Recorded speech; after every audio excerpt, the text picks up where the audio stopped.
தோப்பாரு எங்க அம்மாவே வயசு பொண்ணு மாதிரி பேசுவாங்க. அவங்க கிட்ட வயசான கிழவி மாதிரி பேசினா அவள் தான் உனக்கு. பிள்ளை இல்லாத வீட்டுல கிழவன் துள்ளி குதிச்சானா அந்த மாதிரி. ஏன்டா பையா, நான் இல்லனா தான் சந்தோஷமா இருப்ப போலியே. நீ தொட்டதுக்கெல்லாம் குத்த சொல்லி நிக்கிற. சரி வா போலாம். மா இவ்வளவுதான் லவ் பண்றேன். வாமா. டேய் இப்ப குழந்தைக்கு தண்ணி எத்தனோடா. மா போமா, கால் வலிக்குது.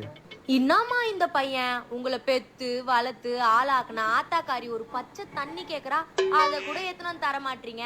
என்ன பசங்கடா நீங்க? என்னடா இது, நீ இவள லவ் பண்றியா இல்ல இவளோட பொண்ண லவ் பண்றியா? இவ ஆன்ட்டி மாதிரி பேசுறாளேடா. ஒரு நிமிஷம் ஆண்டி. சொல்லு சரோஜக்கா. அந்த சரஸ்வதி சண்முகம் கூட ஓடிட்டாளாண்டி. அடி சண்டால சிரிக்கி. நான் அப்புறம் பண்றேன். ஆண்டி இந்த கூத்த கேட்டீங்களா? எங்க வீட்டு பக்கத்துல சரஸ்வதின்னு ஒருத்தி இருக்கா. 2 பொண்டாட்டி கட்டினவன 3ஆந்தாரமா இழுத்துன்னு ஓட்டாலாம். இந்த கூத்தெல்லாம் இந்த ஊர்ல தான் நடக்கும். என்ன சொல்றீங்க? அது சரி. டேய் எங்கந்திர புச்ச இந்த ரோட்ல உட்காந்து 4 பேர் 4 விதமா பேசுவாங்களே, அந்த கும்பல்ல இருந்து தூக்கின்னு வந்துட்டியா? அம்மா உனக்கு என்னடா குறை வச்சேன்? சரி நான் கிளம்புறேன்டா. ஊர் கதை பேசுவோம். மகளிர் குழுக்கு வேற டைம் ஆயிடுச்சு. நான் வரேன் ஆண்டி. நீ என்ன பேர் சொல்லியே கூப்பிடுமா? நீ ஏன் ஆன்ட்டி மாதிரி தான் பேசுற? உனக்கு ஆன்ட்டிங்க தான் பிடிக்கும்னா என் ஃப்ரெண்டிலே யாரையாச்சும் இன்ட்ரோ கொடுத்துருப்பல.